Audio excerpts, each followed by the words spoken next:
गैर कश्मीरी पंडितों की टारगेट किलिंग के बाद आस्था पर हुई चोट को लेकर जम्मू कश्मीर में मचा है बवाल। तो मैं लेकर आया हूं इंडिया का सवाल। नमस्कार, मैं हूं मनीष अवस्थी और आप देख रहे हैं आपका पसंदीदा डिबेट शो इंडिया का सवाल लेकर। आज हम इस बात पर चर्चा करेंगे कि जम्मू कश्मीर में किस तरह से फिर एक बार उपद्रव तेज है। एक तरफ कश्मीर घाटी टारगेट किलिंग की आग में झुलस रही है, लगातार कश्मीरी पंडितों को निशाना बनाया जा रहा है। वहीं दूसरी ओर पिछले कई दिनों से हिंदू मंदिरों पर भी हमले की खबरें आती रही हैं, जिसके बाद हिंदू संगठन सड़क पर उतर आए हैं। आखिर देवों की इस नगरी को जन्नत से जहन्नुम बनाने पर कौन तुला हुआ है, यहां अमन चैन का दुश्मन कौन है, इन सभी मुद्दों पर अपने मेहमानों से बातचीत करेंगे। उससे पहले आप देखिए इंडिया का सवाल के प्रोड्यूसर गौतम की इंडिया का सवाल की ये रिपोर्ट।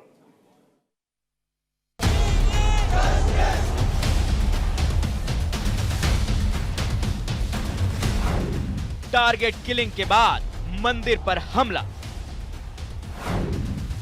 वासुकीनाथ मंदिर में तोड़फोड़। आतंकियों के निशाने पर मंदिर। इन दिनों कश्मीर के हालात ठीक नहीं है। कश्मीर घाटी हिंसा की आग में झुलस रही है। जहां एक और आतंकी टारगेट किलिंग पर कश्मीरी पंडितों समेत आम लोगों को निशाना बना रहे हैं, वहीं दूसरी ओर पिछले कई दिनों से हिंदू मंदिरों पर भी हमले की खबरें लगातार आ रही हैं। अब वासुकीनाथ मंदिर में तोड़फोड़ की गई है। बताया जा रहा है कि सुबह पुजारी जब मंदिर पहुंचे तो वहां की स्थिति देखकर दंग रह गए। मंदिर में बाहर से लेकर अंदर तक तोड़फोड़ की गई थी। मंदिर के दरवाजे, खिड़कियां सब टूटी पड़ी थी। मंदिर के अंदर स्थापित मूर्ति को भी नुकसान पहुंचाने की कोशिश की गई थी, जिसकी गवाही तस्वीरें दे रही हैं। टारगेट किलिंग से कश्मीरी पंडित भी खासे खफा है। कश्मीर से लेकर दिल्ली तक प्रदर्शन हो रहे हैं। कुछ दिनों पहले गृह मंत्री अमित शाह की ओर से हाई लेवल मीटिंग भी बुलाई गई, जहां जम्मू कश्मीर के उपराज्यपाल मनोज सिन्हा समेत एनएसए डोभाल, जम्मू कश्मीर के director general of police Dilbag Singh, केंद्रीय गृह सचिव अजय भल्ला, केंद्रीय रिजर्व पुलिस बल के महानिदेशक कुलदीप सिंह और सीमा सुरक्षा बल के प्रमुख पंकज सिंह भी मौजूद रहे। और कश्मीर में आतंकी घटनाओं को रोकने को लेकर कई प्लान भी तैयार किए गए। कश्मीरी पंडितों की मांग है कि सरकार उनकी सुरक्षा के पुख्ता इंतजाम करे। वहीं विपक्ष भी लगातार केंद्र सरकार पर हमलावर है। अपनों की जान जाने से खफा कश्मीरी पंडित स्थानीय प्रशासन से भी नाराज है। श्रीनगर में सुरक्षित माने जाने वाली जगहों और कश्मीर में जिला मुख्यालयों पर ट्रांसफर किए गए 177 शिक्षकों के नाम मैसेजिंग ऐप और सोशल मीडिया पर लीक हो गए। इसके बाद कश्मीरी पंडित शिक्षकों का गुस्सा सबने देखा। गुस्साए कश्मीरी पंडितों ने तभी पुल को जाम कर दिया। दरअसल कश्मीरी पंडित तबादले की लिस्ट से नाराज है। जम्मू कश्मीर के हालात किसी से छिपे नहीं हैं। सख्त कार्रवाई से बौखलाए आतंकी अब आम लोगों को निशाना बना रहे हैं। जवानों पर भी हमला कर रहे हैं। लेकिन सरकार ने फुल एक्शन की पूरी तैयारी कर ली है और अब वो दिन दूर नहीं जब एक बार फिर घाटी में ऑपरेशन ऑल आउट के तहत एक्शन दुनिया देखेगी और आतंकी खुद जान की पनाह मांगते नजर आएंगे। Bureau report, news India. जन्नत में कोई सुरक्षित दिखाई नहीं देता। इसी पर चर्चा और बहस करने के लिए हमारे साथ मेहमानों का बड़ा पैनल है। पैनल में हमारे साथ यासिर जिलानी, बीजेपी के प्रवक्ता नेता। यासिर साहब, आपका स्वागत है। रविंदर सिंह ढुल साहब, प्रवक्ता कांग्रेस, आपका बहुत बहुत स्वागत। हमारे साथ major general retired SP Sinha साहब, जनरल साहब, आपका बहुत स्वागत। हमारे साथ हाजिक खान साहब, राजनीतिक विश्लेषक हैं, मुस्लिम स्कॉलर हैं। हाजिक साहब, आपका बहुत बहुत स्वागत। हमारे साथ साध्वी विश्वरूपा, हिंदू धर्मगुरु, हमारे साथ हैं। साध्वी जी, आपका बहुत बहुत स्वागत है। और हमारे साथ कश्मीर का तेज तर्रार युवा चेहरा सनम शाह, जो कि सोशल एक्टिविस्ट हैं, वो हमारे साथ है। और हमारे साथ कश्मीरी पंडितों के हक की आवाज को बुलंद करने वाले मेरे भाई ऐसे अमित रैना हमारे साथ हैं। अमित जी, आपका भी बहुत बहुत स्वागत है। जी हाँ, सबसे पहले आज का जो मुद्दा है, मैं साध्वी जी आपसे शुरू करना चाहूंगा। आस्था पर सबसे बड़ी चोट, अब मंदिर भी सुरक्षित नहीं, अति प्राचीन, जी हाँ, जम्मू के पास भदरवा में अति प्राचीन वासुकी मंदिर। वासुकी का मतलब होता है नागों के राज। नागराज के मंदिर में तोड़फोड़, मूर्तियां खंडित कर दी गई। सुबह जब पंडित जी काकड़ आरती जिसे कहते हैं, जो कि भोर के समय होती है, जब वो मंदिर के दरवाजे खोलते हैं, पट खोलते हैं, तो पाते हैं कि वहां तोड़फोड़ हो चुकी है। साध्वी जी।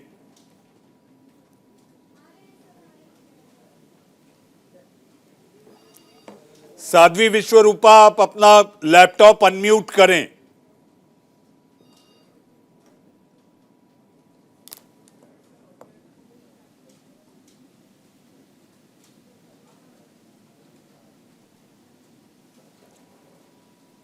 विश्वरूपा जी, आपकी आवाज नहीं आ पा रही है, आपके पास कुछ ही देर में आते हैं, आपकी आवाज ठीक की जाएगी, आपके पास आते हैं।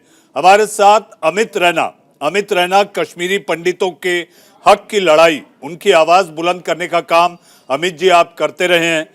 मैं आपके दर्द को समझता हूं, लगातार जानता हूं, देख रहा हूं, पढ़ रहा हूं, सुन रहा हूं। 1990 से लेकर 22 तक सब कुछ वही नजर आ रहा है। अमित जी, इंसान के साथ साथ गैर कश्मीरी पंडितों के अलावा अब तो मंदिर भी सुरक्षित दिखाई नहीं दे रहे। बिल्कुल, आपने सही कहा कि और ये इतना मुझे नहीं लगता था कि बात इतनी सीरियस हो जाएगी जम्मू कश्मीर में कि कश्मीर में हिंदुओं पे हमले और जम्मू रीजन में वासुकी मंदिर। देखिए, आपको वासुकी मंदिर का इतिहास जानना पड़ेगा। भदरवा का सबसे इम्पोर्टेंट, डोडा का जो सबसे इम्पोर्टेंट हिंदुओं का मंदिर है, वो वासुकी का मंदिर माना जाता है। बड़ी आस्था है पूरे रीजन को उस तरफ, उस मंदिर में। खासकर जो चिनाब वैली के जो सनातन धर्म में विश्वास रखने वाले लोग हैं, उनकी आस्था इस मंदिर में बहुत ही अधिक है। और उसके बाद इस मंदिर में अगर अटैक किया जाता तो कहीं ना कहीं एक मैसेज भेजा जा रहा है माइनॉरिटी कम्युनिटी को। कश्मीर में तो मार के भेजा जा रहा है, और जम्मू के जो चिनाब वैली के जो हिंदू हैं, उनको भी भेजा जा रहा है कि आप यहाँ सुरक्षित नहीं है। और सरकार अनफॉर्चुनेटली आज भी मुझे नहीं पता किस निद्रा में है, क्योंकि आज भी वो जिहाद को लेकर बड़ी ढीली है। कल एक प्रेस स्टेटमेंट आती है लेफ्टिनेंट गवर्नर की कि हाँ, यहाँ पे हत्याएं हो रही हैं, मगर आप लोग फिक्र ना करें, आपके साथ ज्यादती नहीं होगी। मगर यह प्रेस स्टेटमेंट मैंने हिंदुओं के लिए एक बार भी नहीं देखी कि एलजी ऑफिस एक प्रेस स्टेटमेंट निकाल लेता, एमएच एक स्टेटमेंट निकाल लेता कि हिंदुओं की जान को लेकर हम बड़े चिंतित हैं और आप फिक्र ना करें, हम आपकी जानो माल की सुरक्षा के लिए बाध्य हैं और हर प्रयास करेंगे। तो ये एक जो यू टर्न है कहीं ना कहीं केंद्र सरकार का, खासकर एलजी एडमिनिस्ट्रेशन का, क्यों है मुझे नहीं पता, मगर ऐसे वर्ताव में, ऐसे हालात में जम्मू कश्मीर की जो माइनॉरिटी कम्युनिटी है, जो हिंदू कम्युनिटी है, वो कहीं ना कहीं विचलित हो रही है और चिंतित हो रही है कि आगे उनके लिए क्या। जी रैना साहब, आप बने रहे। हमारे साथ बीजेपी के नेता प्रवक्ता यासिर जिलानी साहब हमारे साथ हैं। यासिर साहब, आपने अमित रैना जी को सुना। जी, आप कश्मीरी पंडितों की हक की लड़ाई लड़ते हैं, उनकी आवाज बुलंद करते हैं। यासिर साहब, आखिर जम्मू कश्मीर में शांति कैसे बहाल होगी? पंडितों को कैसे लगेगा, गैर कश्मीरियों को कैसे लगेगा कि ये वाकई जन्नत है जिसे अमीयस्त कहते हैं? मनीष जी, एक तो मैं कहूं कि निशाने पर हिंदू डराना है केंद्र बिंदु। ये कश्मीर में जो कश्मीर में छुपे हुए गद्दार हैं, जो रह रहे हैं, ये उनकी चाल है और पाकिस्तान परस्त आतंकवादी टारगेट किलिंग कर रहे हैं। लेकिन यकीन मानिए कि ये सरकार इतनी मजबूत है कि किसी को भी बख्श नहीं रही है। एक टाइम लिमिट है आतंकवादियों के लिए। मसला क्या है कि जो यहाँ पे कश्मीर के अंदर बीडीसी के जो चुनाव हुए थे उनमें जो लोग चुनाव जीत के आए हैं, मैं तो आपके माध्यम से उनसे गुजारिश करूंगा कि हमें समाज के अंदर जो छुपे हुए भेड़िए हैं उनको ढूंढने की जरूरत उन्हीं सरपंच और मुखिया की है, जो मेंबर की है, जो चुनाव जीत के आए हैं। क्योंकि अब जो लोग इन्वॉल्व हैं आतंकवाद में वो कहीं ना कहीं हम मतलब कश्मीर के समाज के बीच से निकल के आ रहे हैं, जो छुपे हुए लोग हैं। और हमने तो बार बार कहा है, फौज जो एंटी टेररिज्म ग्रिड है उसको भी पिछले दिनों अमित शाह जी की जब मीटिंग हुई थी उसमें उसको बेहद एक्टिव किया गया है। स्थानीय स्तर पे जो सुरक्षा का सारा मापदंड है उसको सख्त किया गया है। और यकीन मानिए कि फौज ने तो टाइम दे रखा है, हाँ, लेकिन कहीं ना कहीं कोई ना कोई चूक तो हो ही रही है, जिसको ऐसा नहीं है कि मैं इंसान हूं और इंसान के तौर पे मैं जब एक प्रवक्ता के नाते जब बात करूंगा तो एक संगठन। यासिर साहब आपकी आवाज में कुछ तकनीकी खामी आ रही है। यासिर साहब आपकी आवाज में तकनीकी खामी है, इसे ठीक कराकर आपके पास फिर मैं आता हूं। लेकिन आपने ये जरूर माना, और मुझे ऐसा लगता है कि किसी पार्टी के प्रवक्ता की ये दिलेरी होती है कि वो सच को माने, और आपने ये कहा कि कहीं चूक जरूर हुई है। चूक दुरुस्त होगी, दुरुस्त की जानी चाहिए, लेकिन इसका दंश 3 दशक से ज्यादा अगर कश्मीरी पंडित झेल रहे हैं तो मरहम कब मिलेगा? इसका प्रिवेंशन तो दूर, इसका इलाज चाहिए। इलाज चाहिए, इस कैंसर का ऐसा इलाज चाहिए, इसकी कीमोथेरेपी होनी चाहिए कि दोबारा आतंकी अलगाववादी कश्मीरी पंडितों के साथ सरकार के सामने सरकार को आंखें न तरेरे। ये जरूरी है। यासिर साहब आऊंगा। साध्वी जी, आपको मेरी आवाज आ रही है? जल साहब आपके पास आता हूं। जी मनीष जी, बिल्कुल आवाज आ रही है। जी साध्वी जी, वासुकी मंदिर अति प्राचीन मंदिर, उसमें तोड़फोड़ के साथ साथ मूर्तियां भी खंडित की गई। आखिर कश्मीर में अब गैर कश्मीरियों, कश्मीरी पंडितों के अलावा अब मंदिर भी सुरक्षित नहीं। जी मनीष जी, बिल्कुल। सुनते ही बेहद दुर्भाग्यपूर्ण ये घटना रही है और बेहद दुखद है। जैसे कि देश में बात हो रही है, आजकल मुद्दे भी चल रहे हैं, उसके बाद भी भाईचारे की बात हो रही है।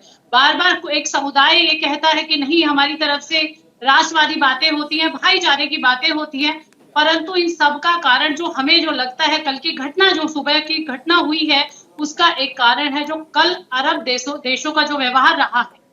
कल जब अरब देशों के व्यवहार आप देख सकते हैं, कितने आक्रामक ढंग से उन्होंने जो हमारे भारतवर्ष के जितने भी राजदूत हैं, देशों के राजदूत हैं, उनको बुलाया, उनको तलब किया। और हमारी जो केंद्र सरकार की मैं बात करूंगी कि कहीं ना कहीं जो उनका एक छोटा सा इनडायरेक्ट माफीनामा था, उससे भी इनका जो साहस था वो दुस्साहस में बढ़ गया। चाहे बात यहाँ ज्ञान व्यापी की हो, चाहे वो मथुरा की हो, या चाहे हम कश्मीर की बात कर रहे हैं। क्योंकि जब अगर आप छोटी सी एक बात समझ लीजिएगा मनीष जी, या मैं जितने भी यहाँ पैनलिस्ट बैठे हैं सबसे मैं बात कहना चाहूंगी, अगर हम किसी भी धर्म के ऊपर बात करते हैं, मैं हिंदू धर्माचार्य होने के नाते फिर भी सारे धर्मों का मैं पूरा मान करती हूँ, सम्मान करती हूँ। किसी के लिए भी कोई अपशब्द बोलना गलत है, पर निस्संदेह सबके लिए एक ही नियम का सेम होना चाहिए, समान होना चाहिए। अगर हमारे यहाँ अगर पैगंबर जी के लिए कुछ कहा गया तो शिव के लिए भी नहीं कहा जाना चाहिए, गुरु नानक देव जी के लिए भी नहीं कहना चाहिए। और अब जो ये हो रहा है, ये तो बिल्कुल ही हम इसको जिहादी। साध्वी जी, निंदनीय, अति निंदनीय, घोर निंदनीय। साध्वी जी, आपके पास आऊंगा। सनम शाह, हाजिक साहब, जनरल साहब, मैं आपके पास आ रहा हूं। सनम शाह, सनम, अब पानी सिर से ऊपर निकल गया। हद तो तब हो गई कि आप कश्मीरी पंडितों के साथ साथ गैर कश्मीरी और अब तो आस्था के स्थल यानी कि मंदिर, उपासना की जगह को भी अब निशाना बनाया जा रहा है। सनम, आज सोशल एक्टिविस्ट हैं, कश्मीर को कैसे कह दे कि यह जन्नत है?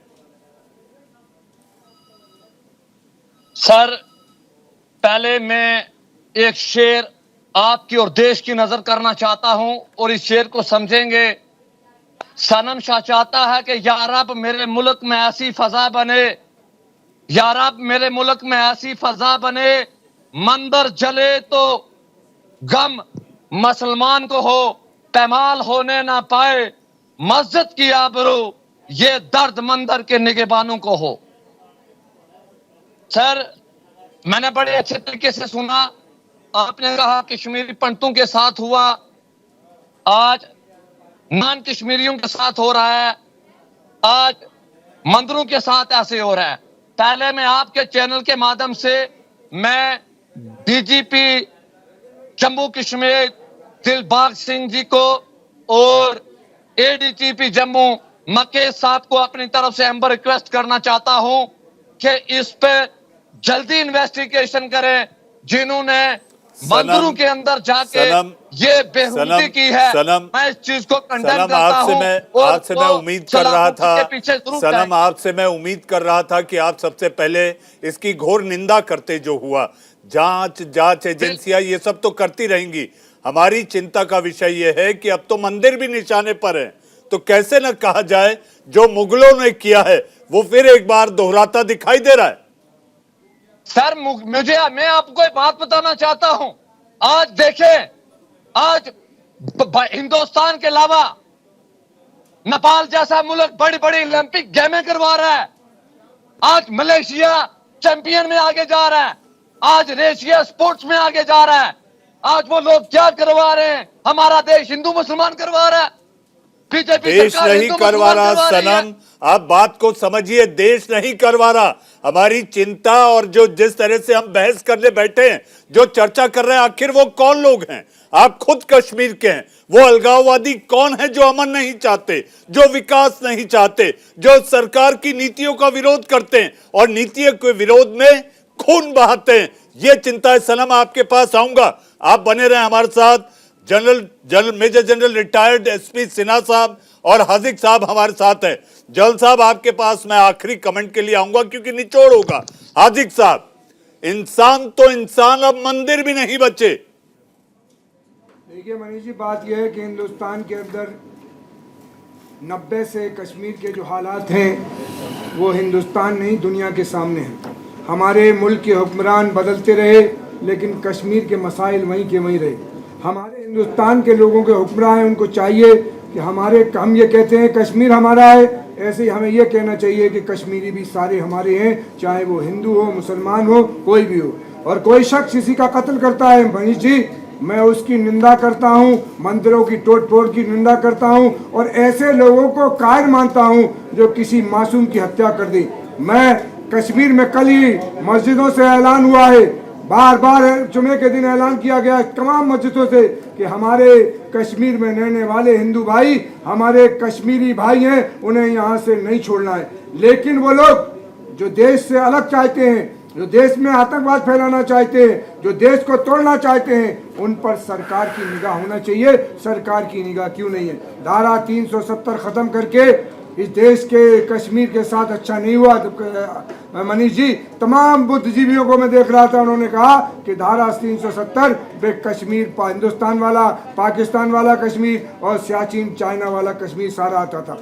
अब आपने धारा 370 खत्म करके उस कश्मीर को खंडित कर दिया। लेकिन मैं फिर कहूंगा, बार बार कहूंगा कि हुक्मरानों की जिम्मेदारी होती है कि मुल्क को कैसे चलाना है, प्रदेश को कैसे चलाना है। वहाँ गवर्नर राज है। आपने कहा कि बार बार आपने तमाम टीवी चैनलों ने दिखाया कि यहाँ से आतंकवाद बिल्कुल खत्म हो गया, यहाँ आतंकवादी नहीं है। लेकिन आज हम फिर देख रहे हैं कि आपका जवाब एक बात कि तारीख की नजरों में कुछ ऐसे मनाजिर हैं, लम्हों ने खता की है, सदियों ने सजा पाई है।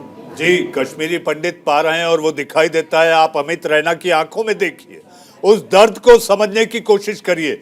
शो के पहले जब मैं स्टूडियो आया तो major general retired SP Sinha ने कहा, जनरल साहब ने कहा कि चेहरा वो चीज होती है कि आखिर चेहरे के हाव भाव जिसे अंग्रेजी में कहते हैं, it lies in the eyes of beholder. General Sinha, Hazik साहब कहते हैं कि 370 हटाकर सरकार ने सबसे बड़ी चूक की है। एकदम गलत वक्तव्य है ये। पहली बात देखिए, हम लोग सेना के हैं, हम लोग को एनालिसिस करने का एक तरीका सिखाया गया है। रूट कॉज क्या है, समस्या क्या है, मैं बताता हूँ समस्या क्या है। 2 मिनट का टाइम दीजिएगा मुझे। समस्या ये है कि मुस्लिम लोग न हमारी पूरा पूज पद्धति, न हमारी विचारधारा, न हमारे रहने का तरीका, न पूजा का सिस्टम, न मंदिर को टॉलरेट करते हैं। जीरो टॉलरेंस है। वो समझते हैं मंदिर मूर्ति पूजा है, तोड़ दो। हिंदू काफिर है, मार दो। जब इस तरह की सोच होगी, जिन्ना ने खुद कहा था कि मुस्लिम हिंदुस्तान में नहीं रह सकता, हम हिंदू के साथ नहीं रह सकते, हमको दूसरा जमीन दे दो, पाकिस्तान चला गया। सवाल यह है कि जब ये सोच है कि हम डिफरेंट हैं और हिंदू का हर एक चीज़ गलत है, हमारा सब चीज़ सही है, तो यहाँ शांति नहीं हो सकती।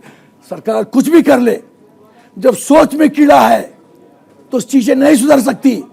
मुसलमानों को अपनी सोच बदलनी पड़ेगी।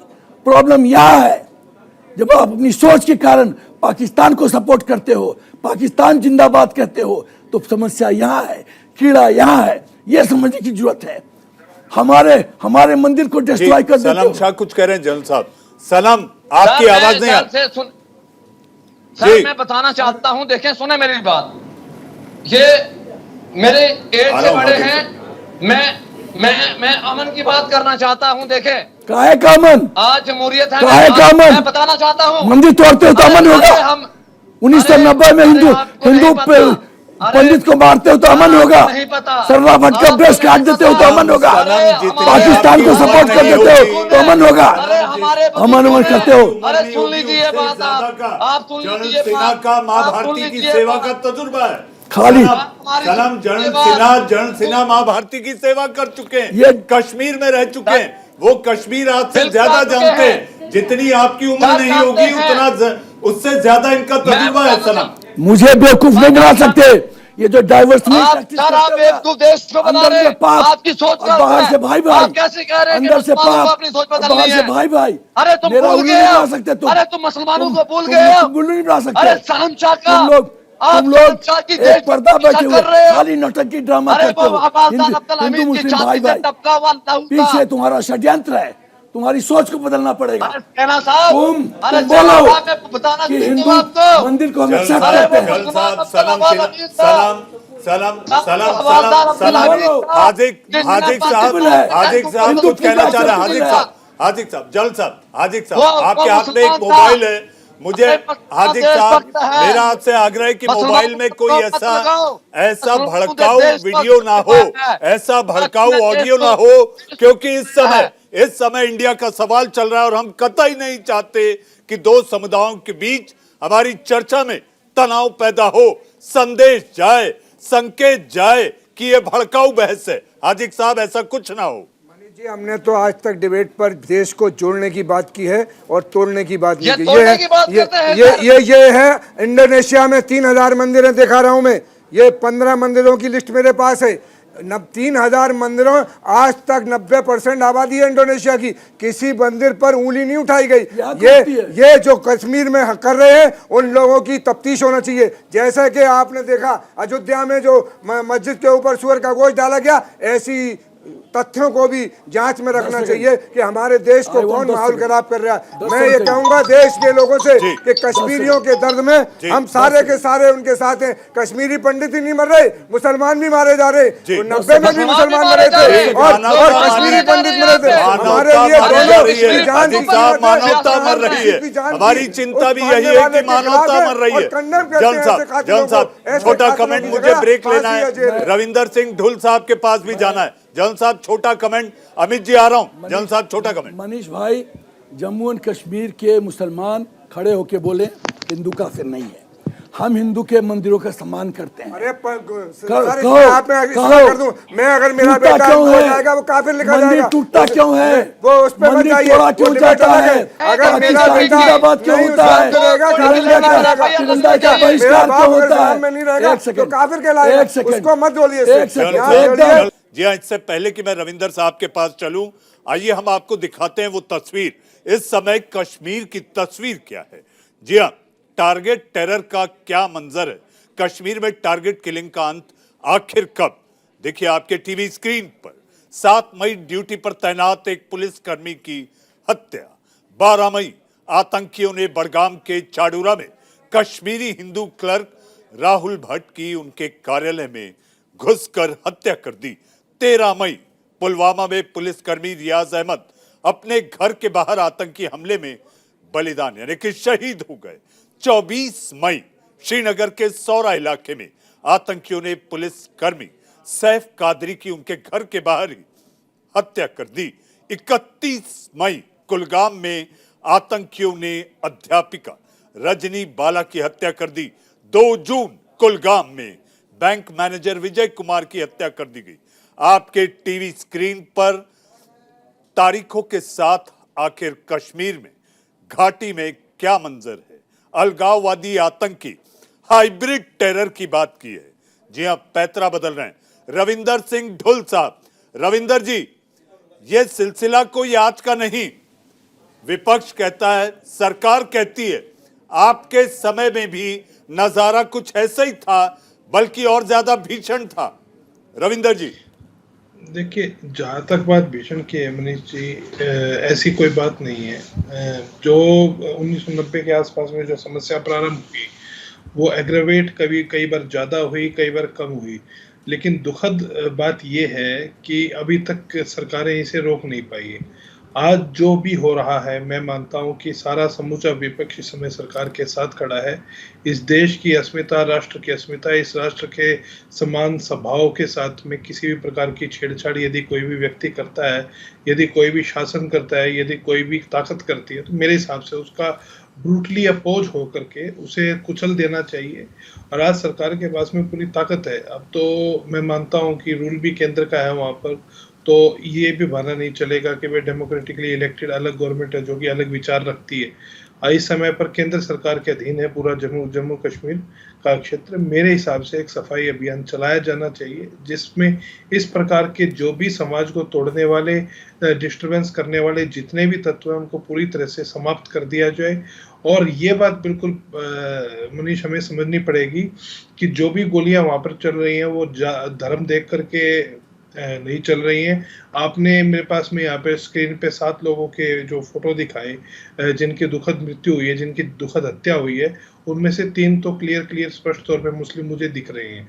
तो यह बात बिल्कुल स्पष्ट है। ये मैं मान सकता हूँ कि कहीं ना कहीं जो अलगाववादी है वहाँ पर वो पूरी तरह से टेंशन फैलाने के लिए, एक माहौल क्रिएट करने के लिए टारगेटेड जो है किलिंग करके एक संदेश देना चाह रहे हैं, एक डराने का संदेश देना चाह रहे हैं।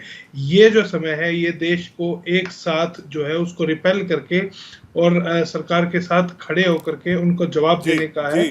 तो इस समय पर इस मुद्दे पे मैं कोई राजनीतिक स्टेटमेंट दूं उसका कोई मतलब मेरे हिसाब से रविंदर जी, आप बने रहे। अमित रैना, ब्रेक के पहले अमित जी आपकी उंगली उठी थी, लेकिन मेरी मजबूरी थी, एक ब्रेक लेना था। जहां तक बात की जाए, कश्मीरी पंडित बलि का बकरा बन रहे हैं। अमित जी, सियासत तेज है, पार्टियां लपकने को इस मुद्दे पर खड़ी हैं, लेकिन कश्मीरी पंडितों की जो चुनौती है घाटी में रहने की, उसको लेकर जो पलायन हो रहा है, इस पर आपको कोई आश्वासन या जो मांग आप लोगों ने रखी है उसको लेकर अभी स्थिति क्या है अमित जी? देखिए, बिल्कुल आपने सही कहा कि कश्मीरी पंडित मुद्दे को लेकर राजनीति करने तकरीबन सारी पार्टियां आ चुकी हैं, मगर जो कोर इश्यूज हैं, जो कोर मांगे हैं कश्मीरी पंडित समुदाय की, ना आज तक उस पर किसी ने कोई टिप्पणी करी है, ना किसी ने मानी है। वो चाहे कमीशन रहा हो कि जेनोसाइड जो हुआ है उसके मूल कारण क्या रहे थे, उस पर इन्वेस्टिगेशन, कितने लोग मारे गए थे उस पर इन्वेस्टिगेशन, फास्ट ट्रैक कोर्ट्स और एसआईटी के गठन, जिससे जो 32 साल में 0 कन्विक्शन है उन पे करें। अभी कांग्रेस के प्रवक्ता कह रहे थे कि कश्मीर की जो समस्या है वो धर्म की समस्या नहीं है। अनफॉर्चुनेटली ये झूठ है, क्योंकि समस्या धर्म की है। और ये वो एक माइंडसेट है जिहादी इस्लाम, वो एक तालिबानी माइंडसेट जो कश्मीर में है और एक 32 साल से है। और ये पहले मारता है काफिरों को और उसके बाद एक तकफीरी करके इस्लाम में कॉन्सेप्ट होता है कि जिसमें एक सेक्शन डिसाइड करता है कि कौन मुसलमान है और कौन गैर मुसलमान है। तो जो आप देखेंगे, जो लिस्ट जिन आपने मुसलमानों की लिस्ट दिखाई, उन्हें ये सेक्शन मुसलमान मानता ही नहीं था। चाहे वो अमरीन बहन थी हमारी, अमरीन को इसलिए नहीं मारा कि वो मुसलमान थी, अमरीन को इसलिए मारा क्योंकि वो एक परफॉर्मिंग आर्टिस्ट थी, म्यूजिक में इंटरेस्ट था उसका। और इस्लाम, जिहादी इस्लाम में, तालिबानी इस्लाम में म्यूजिक तो हराम है, उसके ऊपर से औरत को करे तो बिल्कुल ही उससे बड़ा हराम है, तो उसका मरना कहीं ना कहीं जायज ठहरा दिया गया और पब्लिकली जायज ठहराया गया। इसकी तरह मुदस्सिर भारत के संविधान में विश्वास रखता था, काफिरों की रक्षा करता था, भारत के सुरक्षा कर्मियों के साथ मिलकर आतंकवादियों का खात्मा करता था, तो वो जो जिहाद के खिलाफ लड़ रहा हो वो मुसलमान कैसे हो सकता है, तो इसलिए उसको भी मारा गया। तो अगर आप देखेंगे जो आपकी किलिंग्स हो रही हैं मुसलमान समुदाय से, वो अधिकतर या तो फौजी हैं, जम्मू कश्मीर पुलिसकर्मी हैं, या वो व्यक्ति हैं जो एक जिहादी इस्लाम में फिट नहीं बैठते। और यही कारण है कि कश्मीर में जब तक आप नहीं मानेंगे कि आपने शुरुआत बड़ी सही कही थी कि इसमें कीमोथेरेपी की जरूरत है, मगर समस्या यह है कि कोई भी सरकार मानने को तैयार नहीं कि जम्मू कश्मीर में जिहाद का कैंसर चल रहा है, उसको कीमोथेरेपी की जरूरत है। सरकार क्या कहती है जी, डेवलपमेंट का इश्यू है, सरकार क्या कहती है करप्शन का इश्यू है, सरकार कहती है डायनेस्टिक पॉलिसी का इश्यू है। अरे भाई साहब, मैंने 32 साल में सिर्फ 2 ही नारे सुने, यहाँ का चलेगा निजाम मुस्तफा, कश्मीर में रहना होगा, अल्लाह अकबर कहना होगा। मैंने किसी को नहीं सुना कहते हो हमें नौकरी दे दो, सड़क दे दो, अस्पताल दे दो, नौकरी या कॉलेज दे दो, किसी ने नहीं कहा। तो आप जब तक नहीं मानेंगे वहां जिहाद चल रहा है और आपको जिहाद से लड़ाई करनी है और उसके लेकर आपको कई सख्तियां करनी पड़ेंगी, आपको मदरसे बंद करने पड़ेंगे, जो आज आप ग्रांट बांटे जा रहे हैं मदरसों को वो बंद करने पड़ेंगे, अहले हदीस जैसे इंस्टीट्यूशन जो हजार मदरसे चला रहे हैं उनको बंद करना पड़ेगा। जमात इस्लामी आपने बंद तो कर दिया, उनके काडर खुलेआम घूम रहे हैं, उनके इंस्टीट्यूशन चल रहे हैं, वो बंद करने पड़ेंगे। हार्ट एंड माइंड स्ट्रेटजी बंद करनी पड़ेगी, बंद नहीं कर सकती।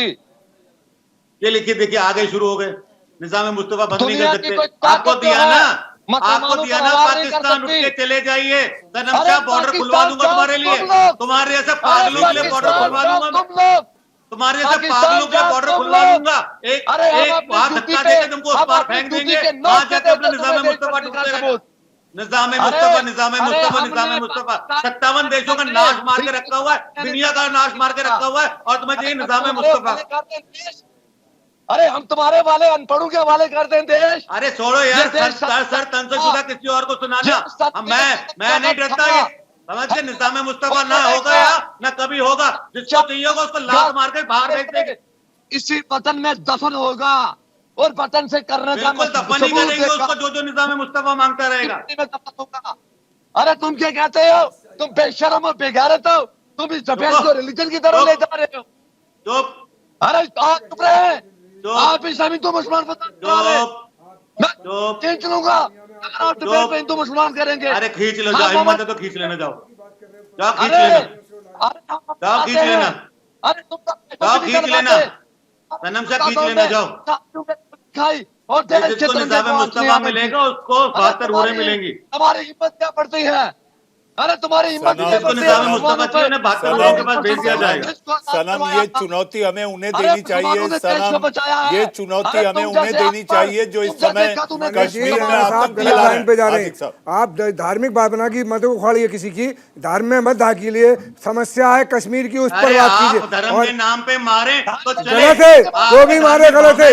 हमने एक भी नहीं देखी, एक कत्ल नहीं देखा कि अल्लाह ऊपर क्या किसी को मार दिया, जय सिया राम कहते हुए हजारों देखे हमने इसी मुल्क में देखे। आप रहना साहब गलत तरफ जा रहे हैं। आप ये कहें कि उनकी समस्याओं का समाधान होना चाहिए, कश्मीरियों के दिलों को जीतना चाहिए। आप ये कहो कि कश्मीर हमारा है, कश्मीरी हमारा नहीं है, तो नफरत तो पैदा होगी सर। आप नफरत पैदा करना चाह रहे हैं, आप तोड़ने की बात कर रहे हैं, आप तोड़ने की बात कर रहे हैं, आप देश में अपना सभी का माहौल लेने की साहब, दिलों को जोड़ने की बात करो रैना साहब। और ये बेटे मेरे भाई उनसे भी कहूंगा आप भी दिलों को जोड़ने की बात। आप 72 साल से मैं बेघर हूं, आप नहीं है। दिल ये कि हमारे मुल्क के हुक्मरानों को मैंने आपको जवाब दे रहा हूँ, हमारे मुल्क के जो हुक्मरानों को कश्मीर की समस्या का समाधान ढूंढना होगा। सारे यूएनए में उसकी लड़ाई है, एक तरफा कहते रहो इससे नहीं चलेगा, बल्कि कश्मीरियों के दिलों को जोड़ो, हिंदू और मुसलमानों को बिठा लो, उनकी समस्याओं का समाधान करो, उनको जोड़ो, तब देश आगे बढ़ेगा। आप ये चाहो आके भाषण देने बैठ जाते हैं, क्या समस्या बताइए? क्या समस्या नहीं है, समस्या है कश्मीर में? आप क्या पाकिस्तान ने आपको दे दिया, आपने कश्मीर को दे दिया, में क्या समस्या है? पाकिस्तान का प्रेम, पाकिस्तान धारा 370 में तीनों कश्मीर थे, क्यों दे दिया आपने? कश्मीर में समस्या क्या है वो बताइए भाई। समस्या पहले 5 या 10% लोग थे जो कश्मीर की हिमायत का समस्या क्या है कश्मीर में वो बताइए। आपने धारा 370 करके 100% लोगों को 370 से पहले क्या खिलाफ कर दिया राणा साहब। ऊपर से फूल बना रही थी, ये ऊपर से बदौलियत फूल बना रही थी आपने उनके हक पहले। पर और अब तक वो क्या एक भी फूल बना रहे थे? आदमी निकलाइए। कैसी फजूल की जन्नत बातें आपको ले करते हैं। चलता हूं, मैं चलता हूं। ना पता है, ना सर, ना पैर। बनाते आज हैं आपने टीवी चल डिबेट के में- लोगों की समस्याओं को देखो, उनकी समाधान करो। जनाब हाजिक साहब, रैना साहब, जल सेना हाजिक साहब और सनम शाह जब बोल रहे थे, आप बीच में कुछ कहना चाहते थे। जल सेना, मैं ये कहना चाहता था कि हार्दिक साहब कह रहे हैं दिल को जोड़ने की जरूरत है, मैं सहमत हूँ। दिल को कैसे जोड़े भाई? काफिर हो, कुरान कहता है कि मार देंगे, ऐसे दिल को जोड़ा ऐसा कहीं नहीं कहा कुरान ने। मैं आप इस्लाह कर दूं, एक सेकंड, कुरान ने एक वक्ती तौर पे प्लीज, अब जब आप बोल रहे थे मैं नहीं बोला, आप बोल रहे थे मैं नहीं बोला। चलिए, आपने फिर जवाब दो। नहीं आप कीजिए अपनी प्लीज, बात कंप्लीट कीजिए। दिल को कैसे जोड़ा जाएगा? काफिर हो, मार दो। मूर्ति पूजा करते हैं, बर्बाद कर दो मंदिर को। हिंदू गर्ल्स को किडनैप कर लो, पाकिस्तान को सपोर्ट करो, प्रो पाकिस्तान जिंदाबाद करो, तिरंगा का इंसल्ट करो। श्रीनगर के लाल चौक पे तिरंगा नहीं फहरा सकता। अब्दुल्ला मुफ्ती मोहब्बत पाकिस्तान को इनडायरेक्टली एजेंट का काम करती है। मुफ्ती जब होम मिनिस्टर बना, 17 दिन के अंदर 1990 का कांड हुआ, 17 दिन के अंदर। भारतीय जनता पार्टी की ये है खेल। तब बोलते हैं पार्टी सरकार में शामिल थी, दिल को जोड़ना है। ठाकुर विश्वनाथ अरे दिल को जोड़ना है तो और बोलो। आज भी भारतीय जनता पार्टी की सरकार है। पिछले 30 साल पहले जो हुआ और आज जो हो रहा है, समस्या इन्हीं की ये दोनों है, सरकारों ये के बीच हो रहा है। लोग बड़े चालाकी से, धुरता से, दिल के अंदर कुछ और, मुंह पे कुछ और बोलते हैं, और बड़े बड़े अच्छे कैची स्लोगन बनाए इन्होंने। सर दुरंगी छोड़ एक लग हो जा, सनातन मोह बिया बुल के संग हो जा, दो रंग नहीं चलेंगे किसी के भी, दो रंगे नहीं चलेंगे कोई भी। वाले सेंटेंसेस, गंगा जमुना तहजीब, भाईचारा, ये सब जो है ना फरेब है, फरेब है। मनमोहन सिंह के जमाने में 158 जवाब दीजिए आप। 10 साल मनमोहन सिंह देश के प्रधानमंत्री रहे, 158 फौजियों की मौत हुई और शांति रही। 5 साल गुलाम नबी आजाद वहाँ चीफ मिनिस्टर रहे, शांति रही। आप जब भारतीय जनता पार्टी आती है और जब ये वही मनमोहन सिंह है जिसके घर में यासीन मलिक प्रधानमंत्री निवास में रात को भोजन के लिए बुलाया गया, यासीन मलिक को भी छोड़ने वाले 2001 में छोड़ा था यासीन मलिक को, भोज पे बुलाया कांग्रेस ने नहीं छोड़ा था देश को। गुमराह मत कीजिए जनरल साहब, इतिहास लिखा हुआ है, इतिहास की बात है। यासीन मलिक 27 अफसर, हाजिक साहब, क्या बात करता है ये आदमी? हमारे साथ पार्टी के क्या नुमाइंदे बात करता जिनकी है? सरकार है देश में, जिनकी सरकार है देश में, यासिर जिलानी। यासिर साहब, मैं समझता हूँ नौटंकी आपके वाला समय जो sentence मुश्किल है, क्या कहें क्या ना कहें, ये कैसी मुश्किल है? नहीं, यासिर नहीं, साहब, मैं- इस मर्ज की दवा तो मनीष दीजिए, इस दर्द पर मरहम लगाने के लिए क्या योजना है, ये बताइए आप। मनीष जी, मैं आपको मालूम है कि मैं बिल्कुल स्ट्रेट फॉरवर्ड बोलने के लिए जाना जाता हूं। जो आप सवाल करेंगे उसका जवाब दूंगा। बौखलाहट क्यों है उस पर बात रखने आपके सामने आया हूं। 2016 में बुरहान वानी की मौत के बाद से कश्मीर बदल रहा है और बदलते हुए कश्मीर को लोगों ने देखा है। आपको मालूम है अभी तक अमरनाथ यात्रा के लिए आज तक के इतिहास में सबसे ज्यादा 2.5 लाख लोगों ने रजिस्ट्रेशन किया है। 370 और 35A के जाने के बाद कश्मीर का कोई ऐसा इलाका नहीं, चाहे लाल चौक हो, चाहे वो अनंतनाग हो, बारामूला हो, गुलमर्ग हो, सोनमर्ग हो, जहां तिरंगा झंडा ना फहराया गया हो। यह भारत की सरकार की इच्छा शक्ति और कश्मीर के एडमिनिस्ट्रेशन की इच्छा शक्ति है जिसकी वजह से यह सब हो रहा है। इसलिए छुपे हुए गद्दार और आतंकवादी बौखलाए हुए। और आपको मैं बता दूं, 15 और 20 जून में प्रस्तावित है फिल्म फेस्टिवल का कार्यक्रम। बौखलाहट इसलिए भी है क्योंकि कश्मीर बदल रहा है। कश्मीर में आज ट्रांसपेरेंसी है, भ्रष्टाचार जीरो है, लगाम लगा रखा है वहां के एडमिनिस्ट्रेशन ने और हिंदुस्तान की सरकार जो है जो कोऑर्डिनेट करती है। अभी सुन लीजिए, मैं 43 मिनट किसी के बीच में नहीं बोला, मैं सरकार का पक्ष रख रहा हूं।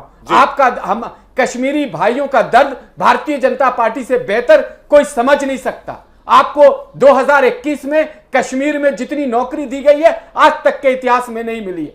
कुछ त्रुटियां हुई हैं, मैं मानता हूं, कुछ खामियां हुई हैं, कुछ सुरक्षा में चूक हुआ है, तभी तो हत्याएं हो रही हैं, तभी तो टारगेट किलिंग हुई है, लेकिन बख्शेगी किसी को भी नहीं।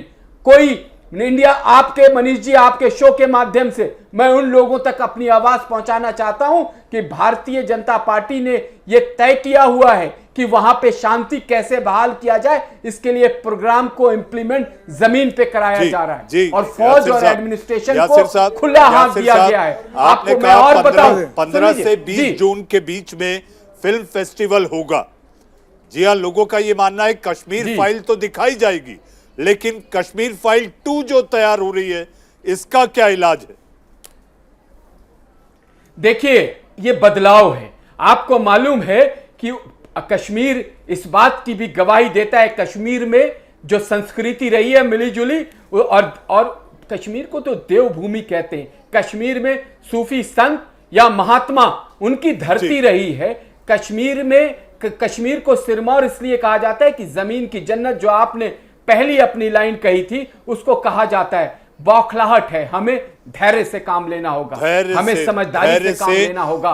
कुछ लोग चाह रहे हैं कि चीजों को बिगाड़े, हमें दुरुस्त करना है, लेकिन साहब दहशत का दायरा जो है वो धैर्य मनीष जी मैं एक 10 सेकंड में अपनी बात को कंप्लीट चाहिए मुझे 10 सेकंड, सिर्फ 10 हमें याद है कि इसी कश्मीर में 10 सेकंड, हमें, मेरी आवाज आ रही है? जी आ रही, आप पूरा करें, मेरे पास वक्त कम है। कश्मीर में इबादत गाहों से ऐलान किया गया कि कश्मीरी पंडित बाहर निकल जाएं और उनका जेनोसाइड किया गया। झूठ बोल रहे हैं भाई, कल ही ऐलान हुआ है कि सारे पंडित हमारे कश्मीर में हैं, उनकी जान माल की हम सुरक्षा करेंगे। झूठ बोल रहे हैं आप, अभी हुआ, कल ही हुआ, कल देख लीजिए, मैं आपके पास दूंगा, कल ही हुआ है। आप बोलने लायक नहीं, मत बोलिए, बोलने लायक नहीं है। हम तो बोलने लायक हैं, आप मुंह दिखाने लायक नहीं है दुनिया में। आपने जो हाल करा दिया कश्मीर का, इसके जिम्मेदार आपके डायलॉग हैं, आपके भाषण हैं, आपकी धारा 370 है, जैसे सब इसकी देन है। वो भारत की जो भारत आप तो भारतीय जनता पार्टी और आरएसएस के दुश्मनी में भारत, हम किसी के दुश्मन नहीं है। सच तो सच कहने वाले मिल जाते हैं लोग, बहुत सच्चाई का साथ निभाना सबसे बड़ी की बात नहीं है, सच्ची बात कहना। ये शेरो शायरी मत करिए, ये सीरियस वक्त है, शेरो शायरी का वक्त। मेरे साथ कुछ और मेहमान हैं जिनकी बारी नहीं आ पाई है। विश्वरूपा जी, आपका आखिरी कमेंट, फिर मैं 10-10 सेकंड के लिए सबके पास जाऊंगा। विश्वरूपा जी। जी मनीष जी, बिल्कुल, मैं सबको सुन रही थी, बहुत देर से सुन रही हूँ। तो सबसे पहले सनम भाई है, बहुत ही आक्रामक हो गए हैं सुन के। आप इस बात को सोचिए, ये प्रश्न पूरे भारतवर्ष का है। बात धर्म की, राजनीति की ना लाकर एक पूरे इंसानियत की, मानवता की बात है। सिन्हा साहब के दर्द की बात हम करें तो ये पूरे भारतवर्ष का दर्द है, इसको समझिए। जैसा कि इन्होंने कहा, सोच में बदलाव लाना होगा। क्या हमारे पैगंबर साहब, क्या आपके अल्लाह, क्या आपके कुरान यही कहती है कि किसी की भावनाओं को या किसी के धर्म को या किसी इंसान को आहत करें? जी इस पे सोचना होगा, सोचना नहीं, अब काम करने का वक्त आ गया है। साध्वी जी, विश्वरूपा जी, विश्वरूपा जी आ रहा हूँ। जी मनीष जी, मैं सरकार से और मैं सारे मीडिया कर्मियों से एक अनुरोध भी करना चाहूंगी, मांग भी करना चाहूंगी, या मार से या प्यार से, दो ही शब्द होते हैं। जी अमित रैना जी, लास्ट 10 सेकेंड्स, मुझे जनरल साहब के पास भी जाना है, रविंदर जी के पास भी, और 10-10 सेकंड मुझे सनम शाह के पास भी जाना है। अमित जी, कश्मीर को कहा जाता है ऋषियों की भूमि, और वहां सूफी संतों को ऋषि कहा जाता है। तो जो पैटर्न सेठ है कश्मीर के, आलमदार कश्मीर, उन्हें हिंदू नुंद ऋषि कहते थे और मुसलमान कहते थे शेख नूरुद्दीन, और हाँ उसके दरगाह पर दोनों सर टिकाने जाते हैं। मगर आज वो कश्मीर शायद कहीं खो गया है। जी, कश्मीर खो गया है, उसी को ढूंढने और मानवता बचाने के लिए अमित रैना जी, हम उसी पर चर्चा कर रहे हैं। और मुझे ऐसा लगता है चर्चा की सार्थकता तभी होगी जो दर्शक कश्मीर के इस समय इंडिया का सवाल देख रहे हैं। सनम, लास्ट कमेंट 10 सेकंड। जी हाँ, कसम खाइए, सनम का मतलब होता है प्रियतम, प्रेमी। आखिर ये कश्मीर में प्रेम कहां चला गया? सर, मैं इन शॉर्ट सिर्फ 30 सेकंड में अपनी बात खत्म करूंगा। सर, मैं पहले पूछना चाहता हूं, आज तक आपने किसी भी मुसलमान को देखा है, उसने किसी हिंदू को कहा है तुम बोलो जय श्री राम? मैं बताना चाहता हूं, जो ये मार कर जय श्री राम कहलवाना चाहते हैं, सर ये राम प्रेमी नहीं है, ये राम विरोधी है। सनम, मुझे उम्मीद थी आप अपने नाम के अनुरूप कम से कम कुछ प्रेम वाणी कह दोगे। आपने नहीं कहा। जनरल साहब, लास्ट कमेंट, मुझे बहस खत्म करनी है, कमांड आ रहा है। मनीष, पहली इसी बात, सोच एक की मेरा वजह कमेंट से कीजिएगा, एक कश्मीर से कमेंट है, एक सेकंड, एक लाइव दर्शक का कमेंट आपके साथ जोड़ना चाहूंगा मनीष जी। जी जी आप बोलिएगा जनरल साहब, 10 सेकंड। हाँ ठीक है, मेरे लिए 10 सेकंड। जी आप, जी मुझे बहस खत्म कर। हाँ, पहला चीज, जब तक जम्मू और कश्मीर के मुसलमान अपना माइंड सेट नहीं बदलेंगे तब तक कुछ नहीं होगा। जी, mindset बदलना होगा जनरल साहब। 5 सेकंड और बचा मेरे लिए। ये हार्दिक साहब कह रहे हैं 370 हटाना गलत हुआ है। 370 खाली जम्मू और कश्मीर के लिए क्यों? क्या खासियत है जम्मू और जी कश्मीर? जनरल साहब, जी कश्मीर से कमेंट है, यासिर साहब कश्मीर से कमेंट बोले, मुझे बहस खत्म करनी है। जी जी मनीष जी, इंजीनियर सज्जाद मुश्ताक रशी हैं, ये जम्मू एंड कश्मीर से, इन्होंने लिख के भेजा है कि जिस तरीके से पूरे दुनिया में मुसलमान अगर कहीं सुरक्षित है, बाइज्जत रहता है भारत में, उसी तरीके से जम्मू एंड कश्मीर में हमारे हिंदू पंडित भाई सुरक्षित हैं और इज्जत से रहते हैं। जो उम्मीद करते हैं कि ऐसे ही हो, हम माफी मांगते हैं। उम्मीद करते हैं कि जो कुछ ऐसे ही हुआ हो यासिर उसके लिए साहब, माफी मांगते हैं, ये उम्मीद लिखा है करते हैं कि ऐसे ही हो। लेकिन 30 साल से जो सिलसिला चल रहा है उसको लेकर कोई बदलाव, हाल ही के दिनों में जो घटनाएं हुई हैं गैर कश्मीरियों को लेकर, हाइब्रिड टेरर के तहत जिस तरह से चुन चुन कर नाम पूछकर मारा जा रहा है, यह अपने आप में चिंता की बात है। इंडिया का सवाल में आज हमारे साथ major general retired SP Sinha साहब, हाजिक खान साहब राजनीतिक विश्लेषक, साध्वी विश्वरूपा, रविंदर सिंह ढुल साहब जो कि प्रवक्ता कांग्रेस, यासिर जिलानी साहब प्रवक्ता बीजेपी, अमित रैना साहब कश्मीरी पंडित और सनम शाह आपके आक्रामक तेवर में, तेवर तो ठीक हैं लेकिन बोली में प्रेम नहीं दिखाई देता जो कि आपका नाम है। सनम आप आए, आपका भी बहुत बहुत धन्यवाद। जाते जाते मैं केवल इतना ही कहना चाहूंगा, जम्मू कश्मीर में मानवता बचाना है, अमन और विकास आगे सामने लाना है। इंडिया का सवाल में आज के लिए बस इतना ही।